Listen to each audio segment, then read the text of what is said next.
I'd like to welcome the former Waziri Adamawa, Alhaji Atiku-Uduaghan, GCON.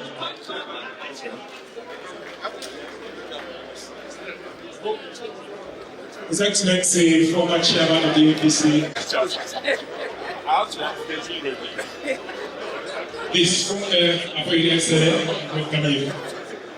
Let's have very respected royal fathers to the family of family.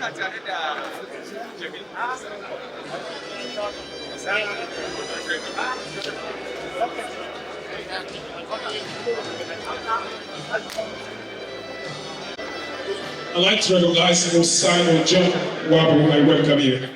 Thank you for coming through.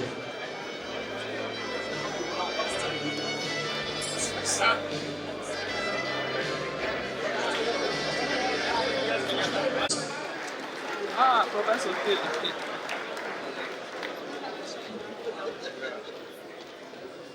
Please appeal to those of us around the front area. Can we please clear, so we take 10 seconds to just clear the front area so we can start the event. Thank you very much.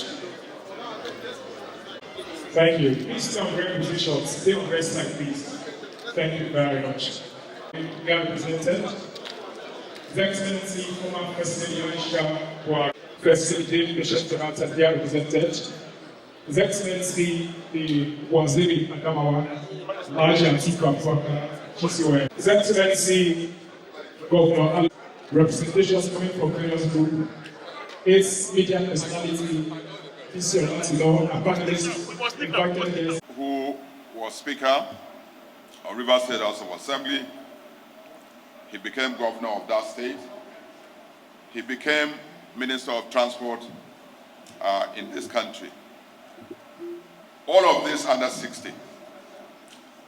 I think God has been gracious to this great Nigerian. So I just want to welcome each and every one of us who is here. We will listen to the opening remarks of the chairman of this occasion, who will take his leave immediately after that. And then we have to abridge this program because we are live, but the Arise TV that is taking us will have to exit at some point. So we will abridge the program, we'll go forward, we'll come back forward. So if you are supposed to make a remark before somebody and you see that the person is called, we're just trying to accommodate every person within the time because of how late we have started. And so on behalf of the planning committee that have done very well in putting this occasion together, I want to welcome each and every one of us and ask that we should sit down and listen attentively. We're here to celebrate a great Nigerian. So let's listen to especially the guest speaker. The theme of this birthday is Weaponizing Poverty in Nigeria, a case study. It is something that all of us as leaders, as Nigerians, know where we are. And so I would employ each and every one of us to be very attentive when the guest speaker eventually takes the stage to speak. And so on behalf of the planning committee, the celebrant and his wife, I want to welcome each and every one of us. Thank you and God bless us all. Please appreciate His Excellency Gabriel Suswam, Chairman of the Planning Committee. Have been weaponized against injustice. And today that we talk about the weaponization of poverty, fire to flame. Please welcome Professor Soyinka as he comes forward. Sir, someone online sent me a question to ask how many of these outfits you have in your wardrobe, because they would like to get a few pieces from you as what some people call mantle. Thank you, sir. Welcome. You're welcome. Thank you. The celebrant, Your Royal Highnesses, all here present. I had to be here today. I had to accept this position, which is not really too much to my temperament. I don't like being chairman of anything. I don't like positions like that. However, this was a duty, a pleasure for me, and a sort of return match for the celebrant. I must begin with an apology that because I have to be also a temporary chairman, an interim chairman, a sort of fidihe chairman, because I have a plane to catch, so my apologies in advance for having to disappear. When I do, I hope the Cardinal Onoayekon, please, I hope you'll do me the honor of taking over the chairmanship when I finish my fidihe. Thank you. One of the reasons, the main reason why I had to be here is, first of all, that I admire Rotimi Amaechi's fighting spirit. And it's a very consistent one. But the most memorable for me, because I watched this event live on TV, all the way from Abu Dhabi. I wanted to see the drama of all the primaries going on during the election. I wasn't really here, but I said, I want to watch this contest. And I'm glad I did, because it gave me a great, most malicious pleasure, rascally, if you like, pleasure, to see the incumbent president being given a dose of his own medicine. Let me explain this. As somebody we knew as the last man standing when he fought to a standstill, a former president who was maneuvering himself into a position of changing the constitution and becoming, obtaining a third term. He keeps denying it, but he and I know for a fact, and so do others. And towards that goal, he was sort of emasculating the powers of the constituent elements of the federation. And by the end, this president was the last man standing, resisted that effort. All the others had sort of cowed down because their statutory allocation had been stopped, contrary to the Constitution. But one man, he was the last man standing. Well, he obtained a dose of his own medicine from Rotimi Amaechi during the primaries. I enjoyed that very much. While everybody was, falling over one another, conceding, there's one individual who got on the podium and he said, "No, I'm not conceding. I didn't come all the way here to commit Lule." And that man was Rotimi Amaechi. And I said, this is what democracy is all about. In addition, I think we in the literary world owe him a debt. He demonstrated his commitment to the literary occupation on the occasion of my 80th birthday. He created a mini festival around that event. I felt very honored by himself, Rivers State, and it gave me enormous pleasure to have worked with him towards bringing the title, the very enviable title of the literary capital, the book capital of the world, to Nigeria, to Rivers State. So that was another debt. But then there's also an ancillary debt which I expected him to pay. It was this. Nigeria is a very weird country. Or more accurately, let's say Nigeria is peopled by some very weird species. On that occasion, somebody, as usual, people carry all these political disagreements into the most execrable dimensions.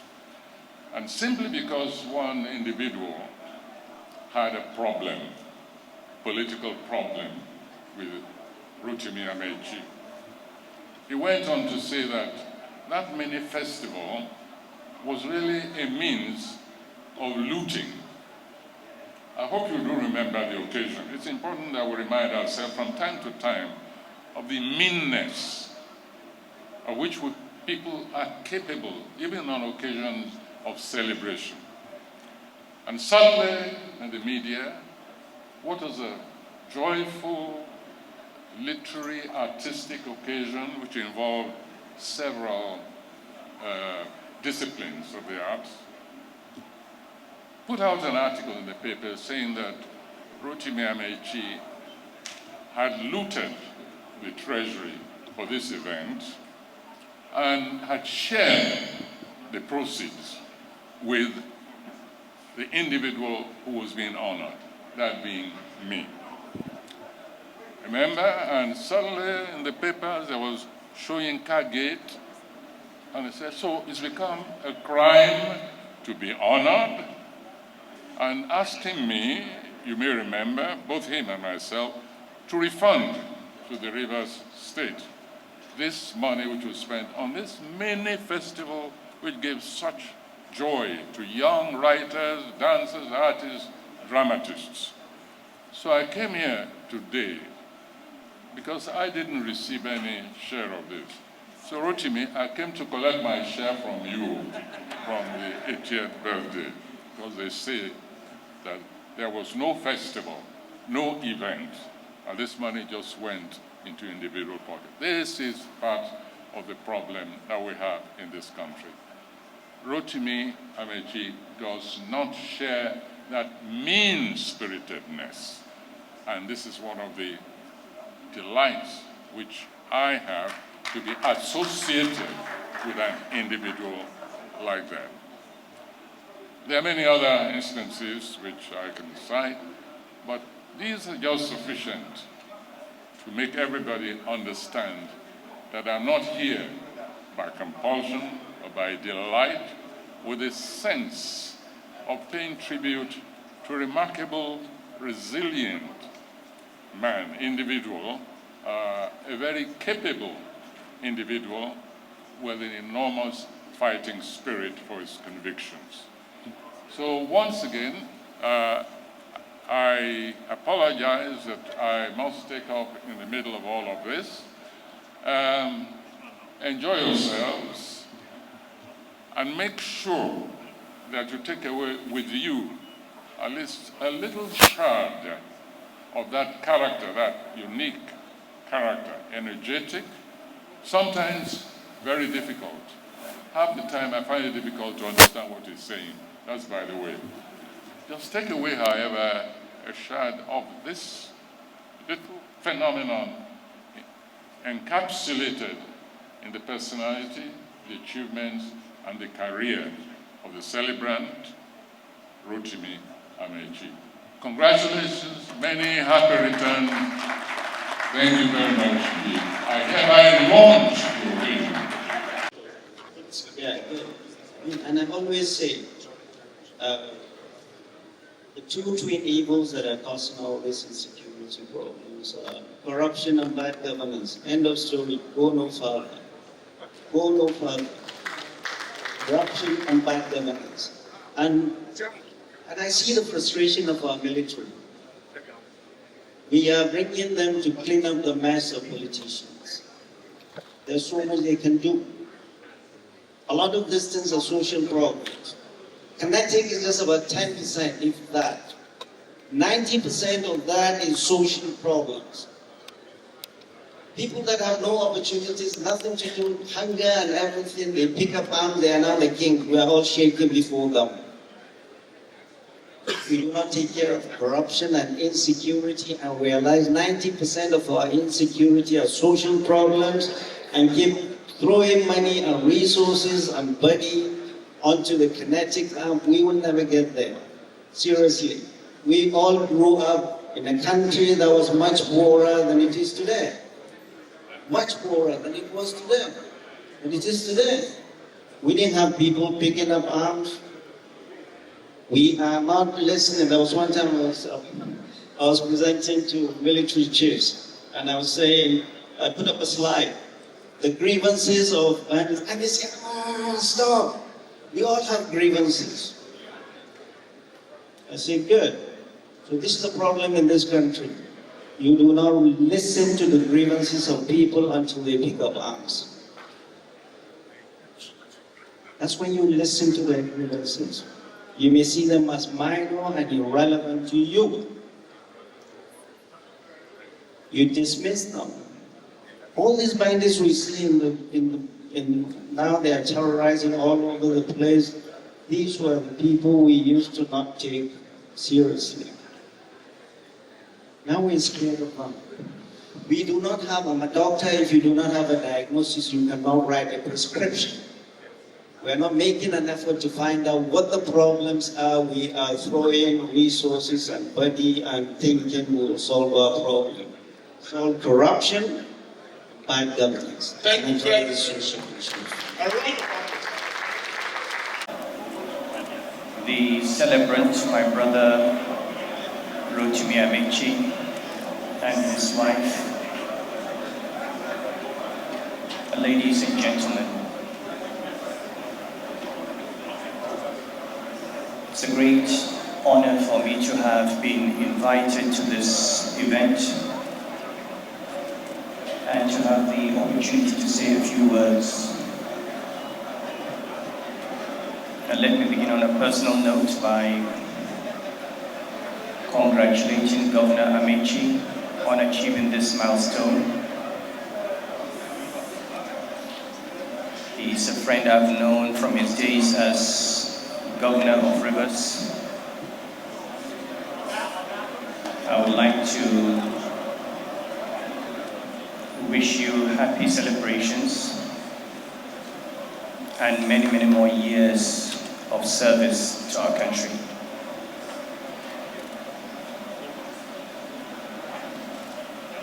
Well, since the professor has decided to call me out, the reality about poverty in Nigeria is that many of the elite really do not even know what poverty is. A lot of the time we talk about these numbers. The example the professor gave was a very potent example. In all my life as an economist, as a banker, as a governor of the central bank, I looked at these numbers. X% of Nigerians living on less than $1 a day. X% of Nigerians in multidimensional poverty.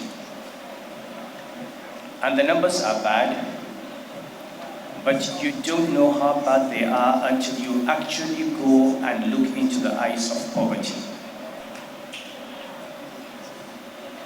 The case of that lady was an eye-opener for me. I did not know poverty until I became an emir. When you actually go to a village, see the water they drink, see the house they live in. When you're told there's a primary school in a village and it is a 2-classroom school without a roof and without a teacher. When you see malnutrition and you see their children, how they look, then you understand what poverty is. And the reality is, even the poverty we see in the urban areas in Kano or Lagos is nothing. It is nothing. You actually have to go where the majority of our people live to know what poverty is. So the first question I think we have to ask ourselves as leaders, not just the political leaders, all of us, is, do we actually love the people, or do we just love ruling over them?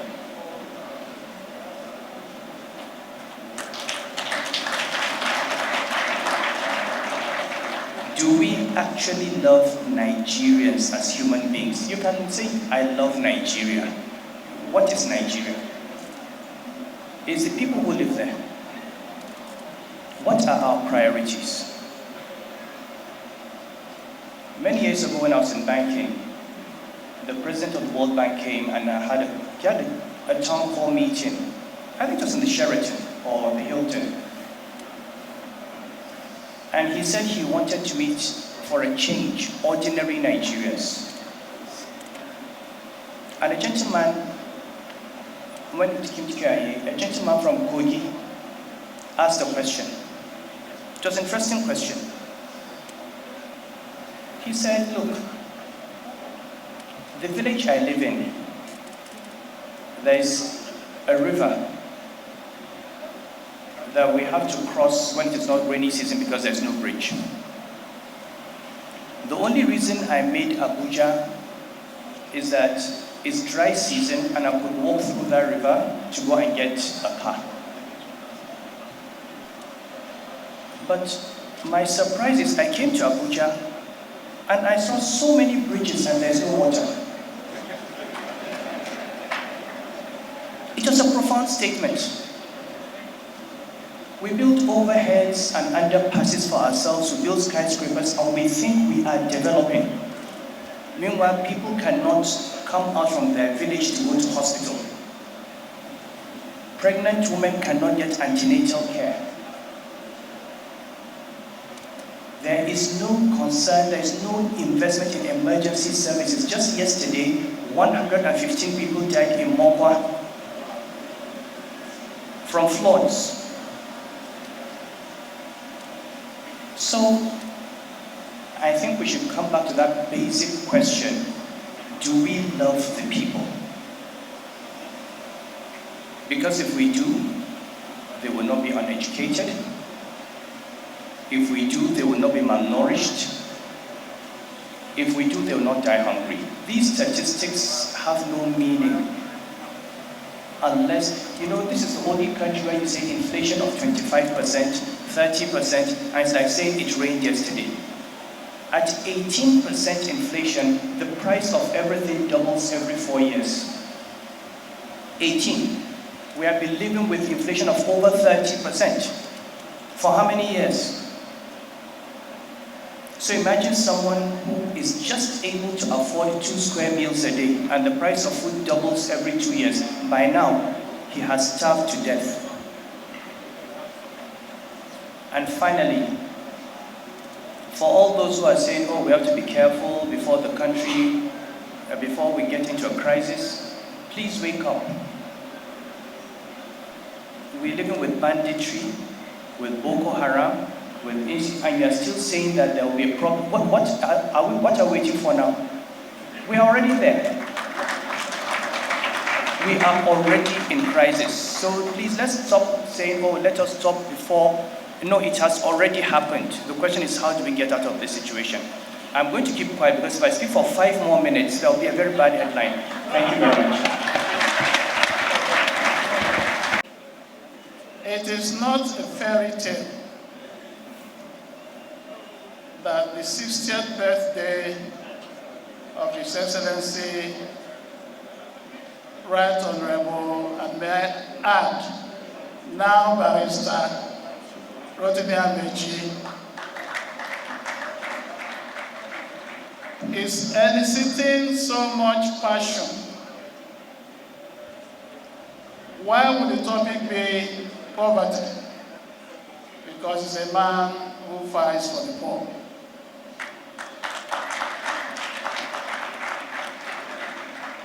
Your Excellencies, the last time I was in a room with so many politicians with intimidating profiles, I was talking about Rotimi Amaechi. That was about 6 years ago. And let me recap what I said then. I said he's a trusted gentleman, he's tenacious, he's hardworking, he is stubborn, and he delivers. Thank you very much. And I'm here today to reaffirm that nothing has changed. Your Excellency, happy 60th birthday. Thank you very much. Sometimes we tend to look back and say, why did the machine reduce the situation. So please, let us continue with the kind of problems that we have.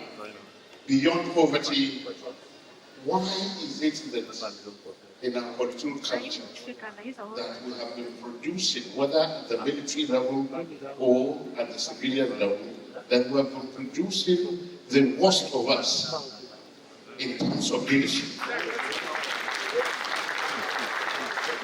We must find a way as we discuss and as we talk, talk show. Sometimes when you don't talk, you don't know the issues. We must find a way to really find our first level and put them forward. He knows it. We don't have an issue. 4 minutes, sir. I'd like to request additional minutes.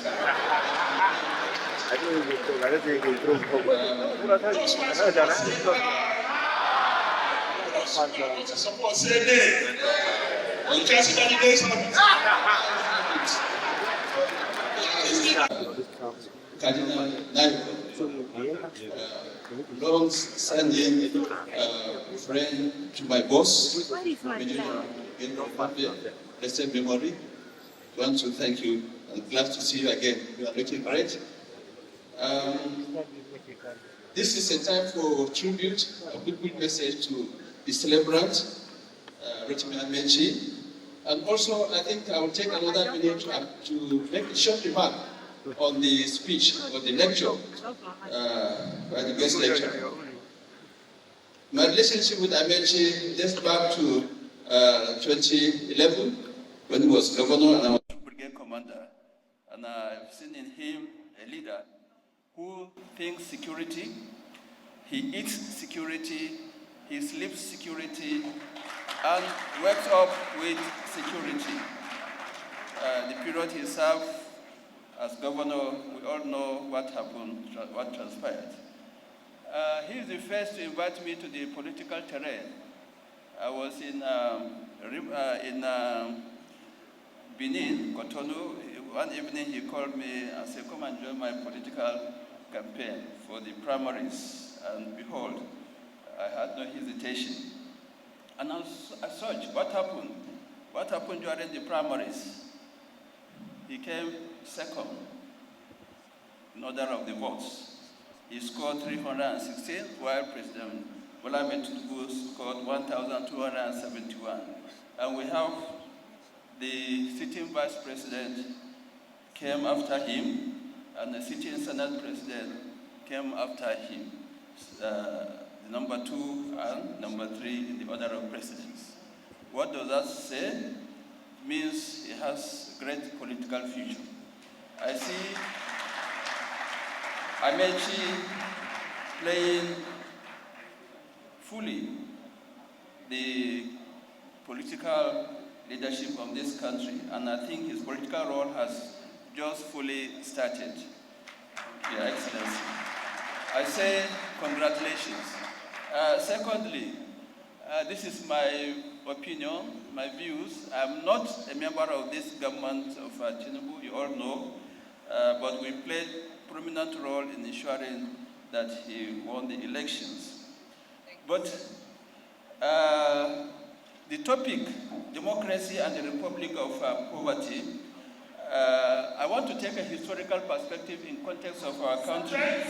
Please, this has essentially been done systematically and influenced by the International Monetary Fund and World Bank. And you will see, during the time of IBB, the Structural Adjustment Program and the Belt Tightening policies, the foreign exchange, the regulations started fully during IBB's period. And also, it went on for the regulation, Shagari's era, Obasanjo's presidency, Jonathan's presidency, and of course, Buhari's presidency. We saw gradual pauperization of the Nigerians.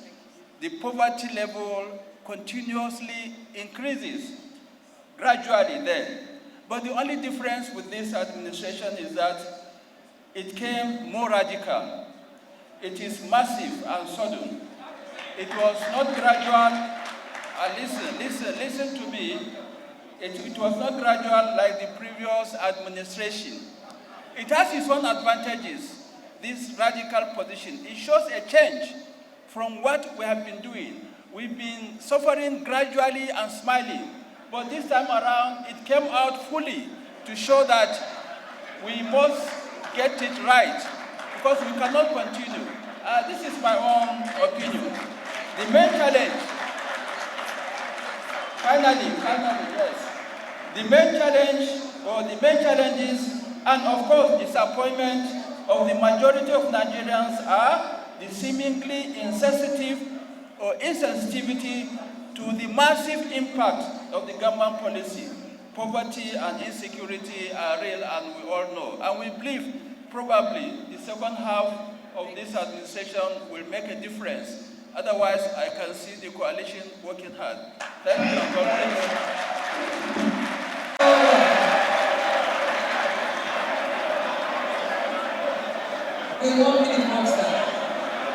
Thank you. Your Excellency Vice President Atiku, Chairman of the occasion, the celebrants, Mr. Governor Rotimi Amaechi and Mrs. Judith Amaechi. Ladies and gentlemen, please permit me to say the existing protocol. I'm not standing behind the podium because I'm too short, you may not see me. So I'm coming out to be seen. First, very happy birthday to my brother.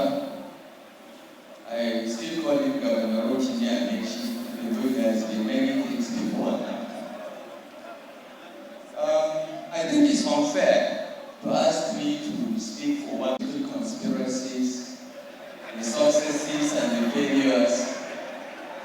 1 minute is too short to cover our quarrels, because we quarrel, we make up.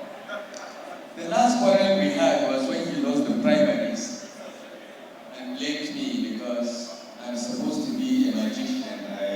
If I had supported him, he would have been the winner of the primaries. And many people tend to say, your brother is upset with you. I said, I know. Wait, when Nigeria is in bigger trouble, he will come and walk together.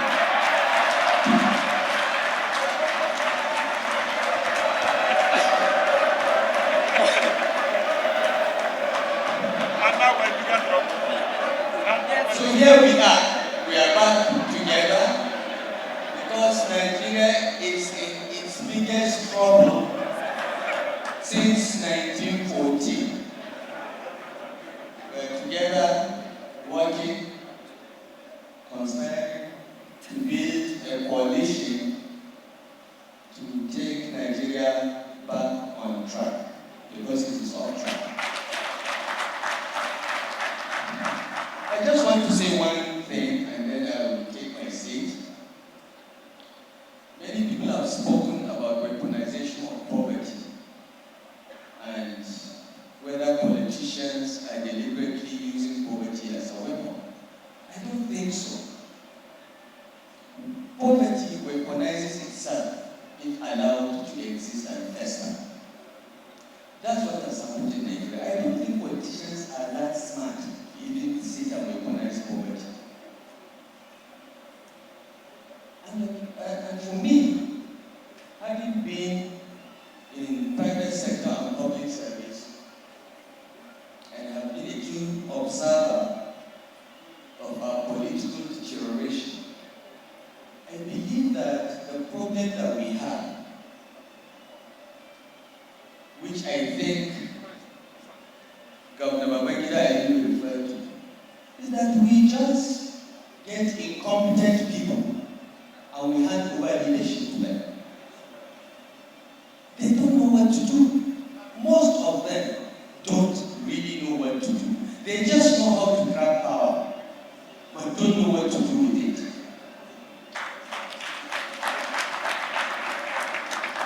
And please, I would like to appeal to everyone here to reflect and look around.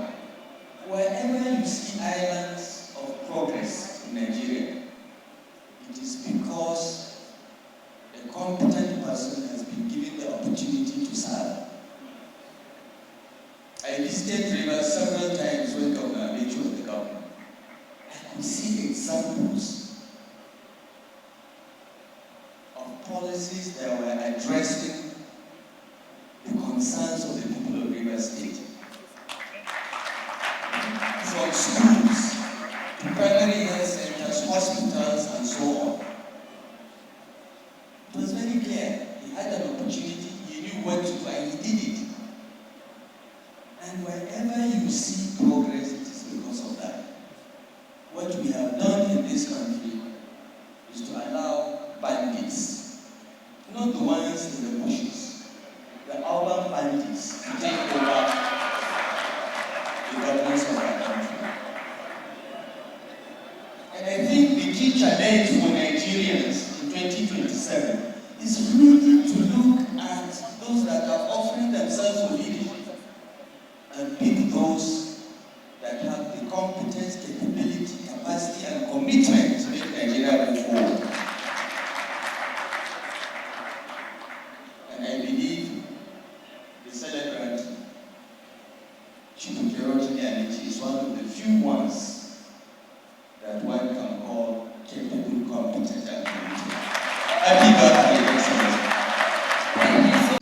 Beginning with the former Vice President, Waziri, governors who are here, your Royal Majesties and Highnesses, and in particular my brother and his dear wife, the Celebrant, and all of you, our leaders, friends, ladies and gentlemen.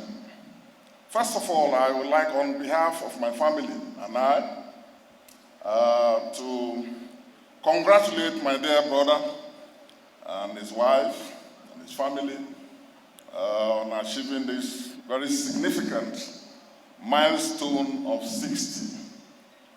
It seems to me that we may have conspired at the other side, but he came to this sphere few months before I did. I will be 60 January. So I congratulate you. And I want to use this opportunity to thank Madam for taking very good care of our brother. He's actually looking far younger than 60. We are all here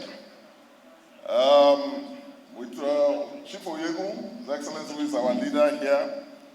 Secondus is here, Leo, and all of us as part of this national audience, but also as people from our zone who are here, Senator Odoide here, all of us here to congratulate and show solidarity with our brother. And by doing so, look up to a future politics that will transcend vitriol and division and disagreements of the past. Amaechi, congratulations. While we were governors, I can attest to the fact that you invested seriously in security. You were flushing out criminals from Rivers State, just as I was also from Bayelsa, flushing them out from Bayelsa. And they had difficulty determining where to run to.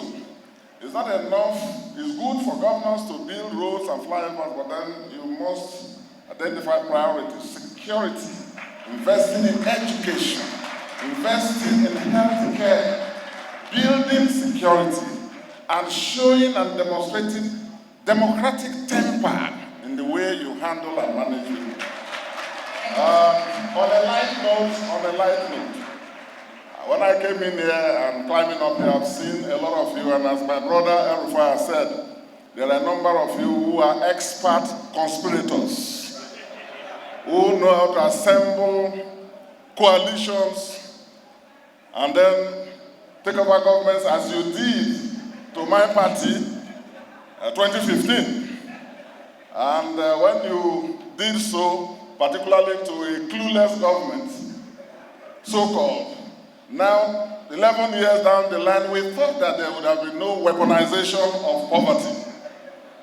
And that all the challenges of Nigeria would have been gone. But 11 years down the line, here we are, assembled to still bemoan the fate of our country. And the only advice I can give, not being a professional coalition builder and conspirator, as some of you are, is that this time, shine your eyes. Thank you so much. As you build coalitions and conspire, shine your eyes. Thank you very much. Happy birthday. God bless you all. Excellent. Nigeria, Minister of Good Governance for Nigeria. Yes. His Excellency. GCON. Ladies and gentlemen, receiving with an applause, he continues to make his way forward. Presidential candidate of the People's Democratic Party 2023, Bridge Builder. Thank you for honoring us with your presence, sir.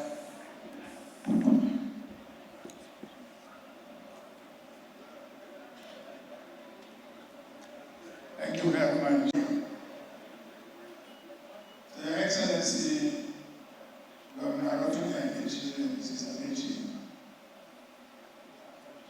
Your Excellencies, Your Royal Highnesses, distinguished ladies and gentlemen, before I make my few remarks, I want to amend a little bit of amendment and state weaponization of poverty. Why I said so, when I was growing up in the north, the most prosperous city or state was Kano State. The most prosperous. And incidentally, as soon as I finished my secondary school, my first location was Kano State. I never saw people sleeping outside.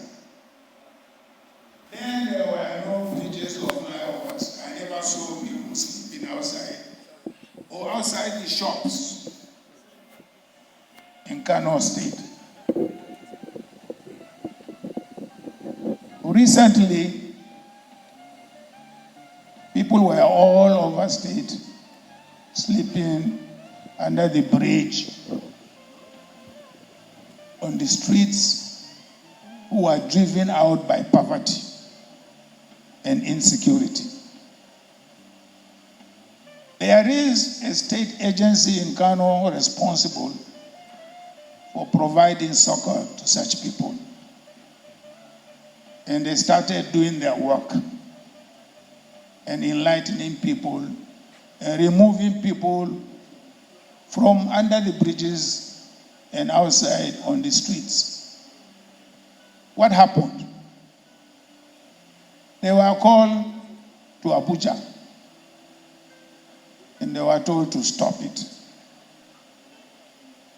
That is why I said I wanted to amend the topic of today to add state weaponization of poverty.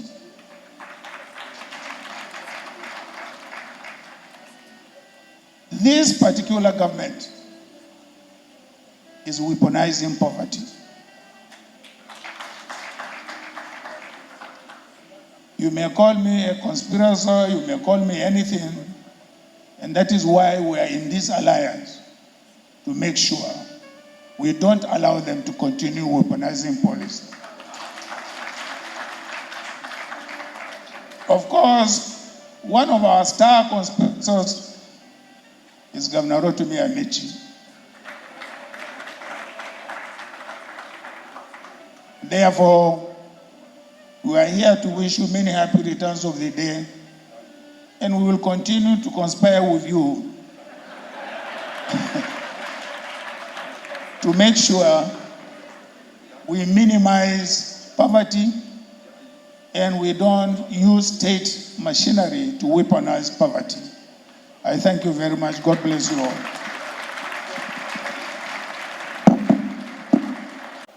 Excellency, former governors, former senators, former members of House of Reps, distinguished ladies and gentlemen, I want to start this conversation by thanking my wife, by thanking God first.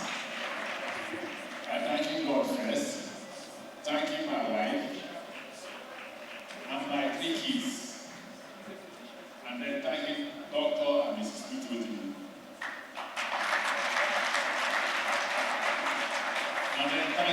mother and my father. My father is late, but my mother is still alive. My mother should be 87 and somewhere in the house. Let me make it clear to those of you sitting here.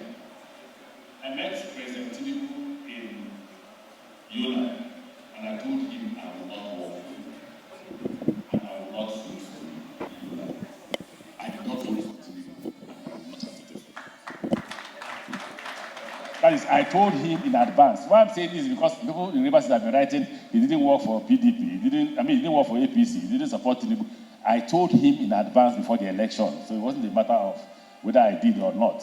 I made him know that because I was convinced that there was an issue of capacity. You have raised issues here.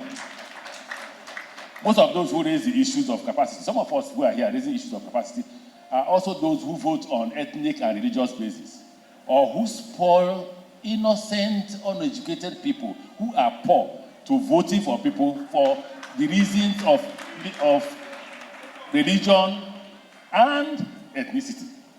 That's why we are here. And let me tell you, it's a conspiracy of the elites. Forget, when we sit here, we look at what is the best way to go to grab power. We don't care for you. No Nigerian leader cares for you. And the reason why no Nigerian leader cares for you is because you will do nothing. You protested. At the end of the protest, the president announced increase in price of fuel because you will do nothing. It's an absolutely do-nothing society. Emma, you may not know, one of the reasons I called it was your level of knowledge. I respect people who are more brilliant than me. You, him, Professor Soyinka, that's how the friendship started. The reason, I don't know figures, so you know figures, and I respect you for the level of knowledge of economics. In fact, if you are not here and I was a president, you would have played a prominent role in the government I will serve. I don't care where you come from, for Christ's sake. It's about moving the country forward. We don't want to move the country forward. If you're not ashamed, I'm ashamed. My passport was seized in Germany. I did nothing. My offense is that I'm carrying a green passport. They kept me for nearly 30 minutes, and I was going for a medical checkup in Vienna.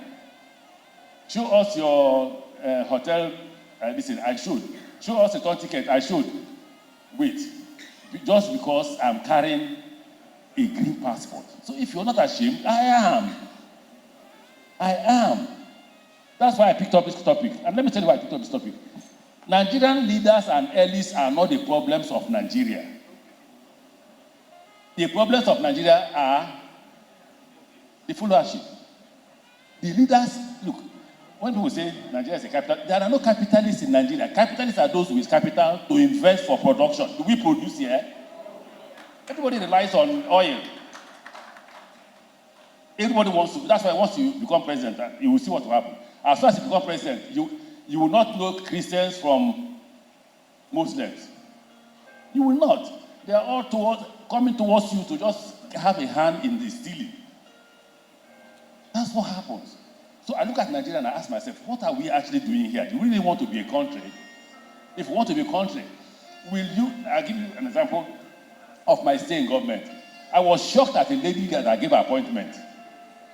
And I thought the lady was a destabilized Nigeria. Her only call to power was going to see the president and speaking Hausa Fulani language. And I was ashamed. Very ashamed. Because I was looking for those who can change the country. And I told her, I am putting you in this place because I want you to change that place. It doesn't matter whether all the people that served under me were from the north or south or east. What was important is how do you change this country? Growing up, you as young men, I will tell you what you didn't enjoy. Growing up, we had NANS meeting in Kano. We started the meeting 12 midnight, finished at 6 a.m. It's okay. Start, SSS does not arrest us. Each person go find your way back to BUK. We had it in a private house. I missed my way in Kano because I don't know where is BUK. I only saw somebody, a man from Kano. Where is BUK? The person took me to Kano, BUK. If it's not, they will kidnap me.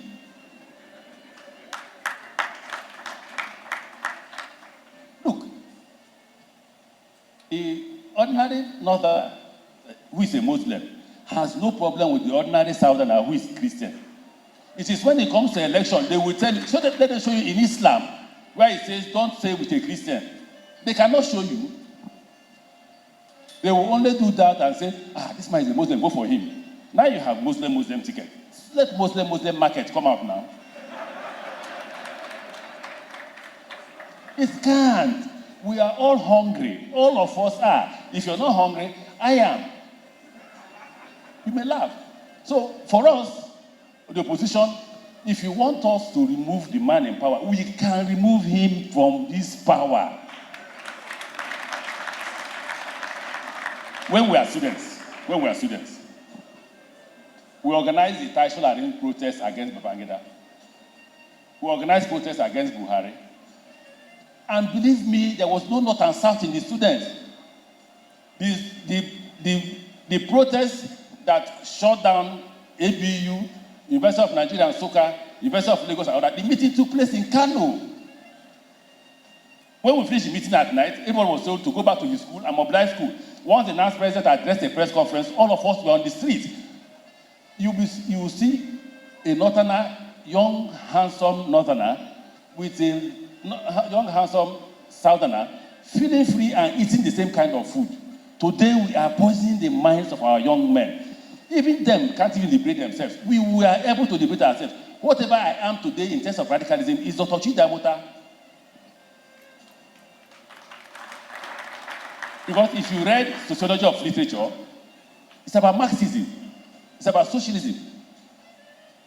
Yes, there are also capitalist ideas. In Nigeria, there are no capitalist ideas, there are no socialist ideas among the politicians. It's about sharing.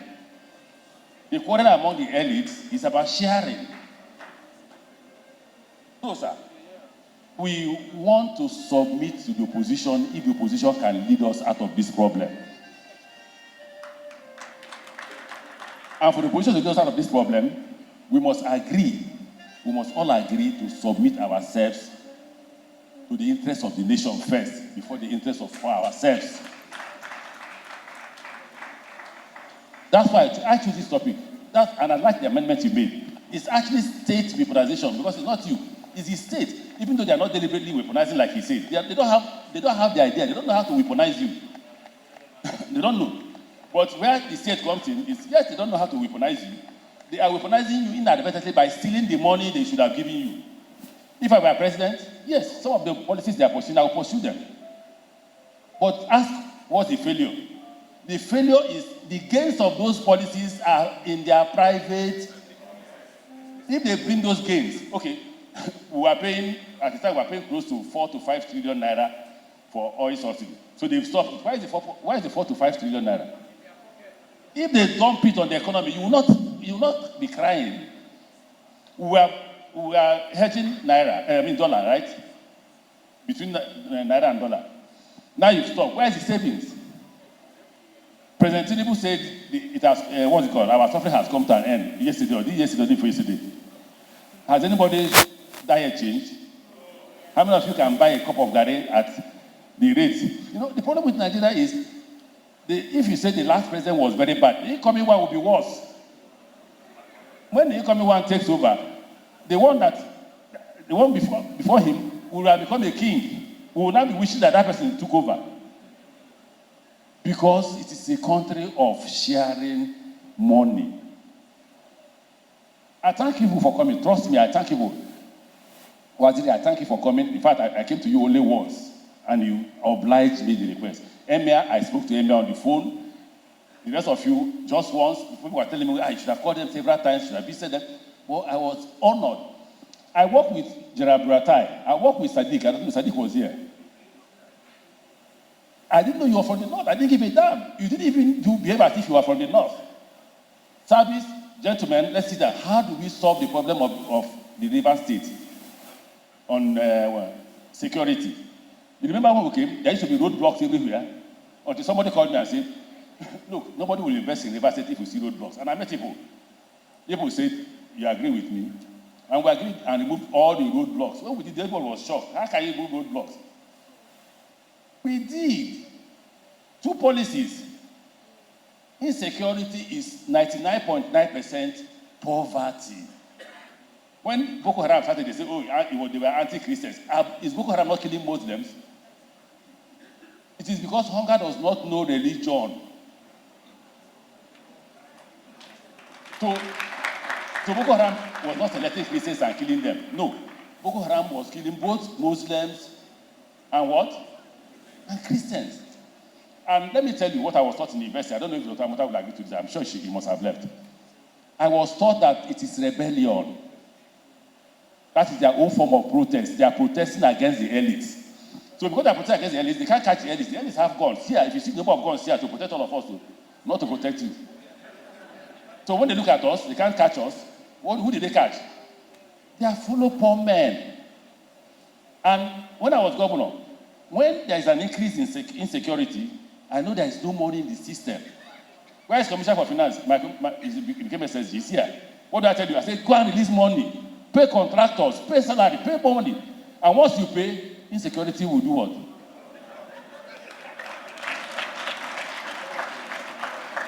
So it's about poverty. It's about poverty. But currently, everybody wants to amass wealth. The current government and their agencies and who work with it, they are not even afraid. If you see the kind of houses they are building, if they are not afraid, I am ashamed for them because they have no name. But they say in the university, they will say, who name pay?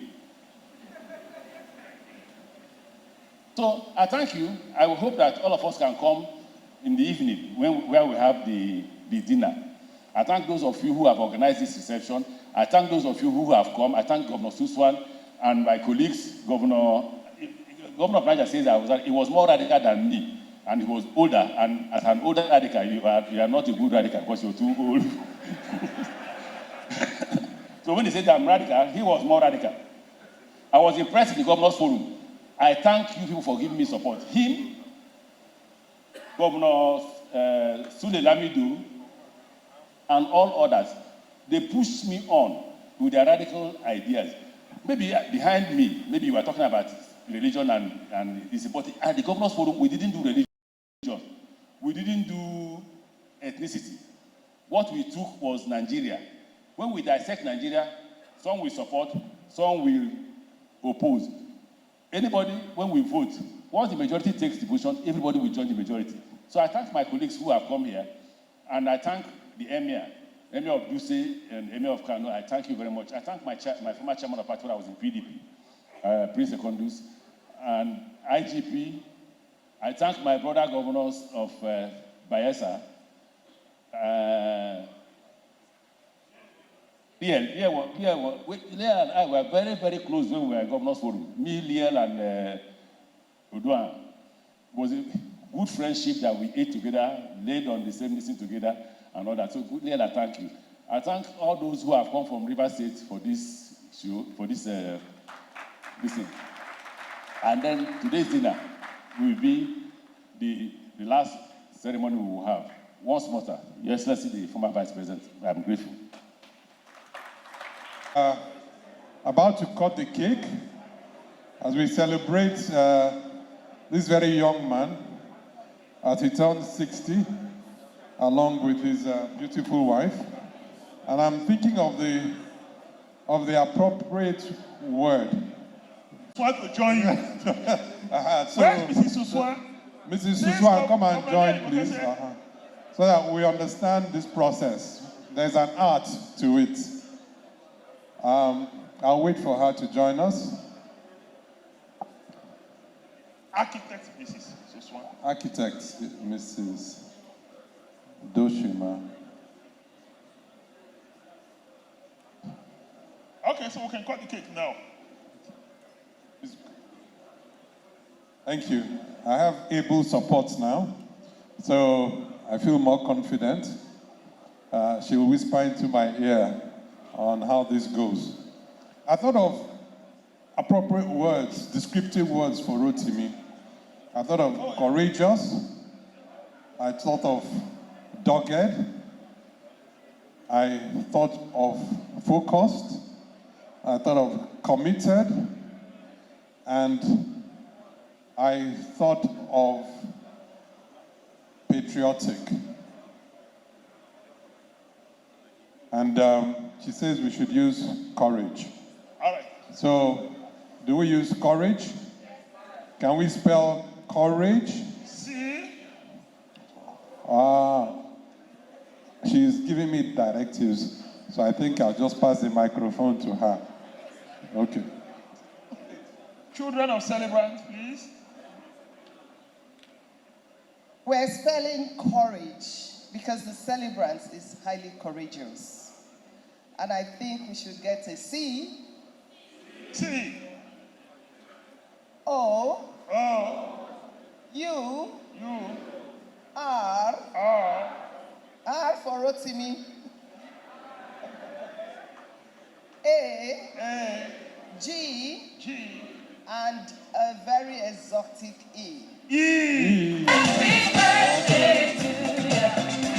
Children of the Celebrant. Children of the Celebrant. Children. Dr. Amaechi.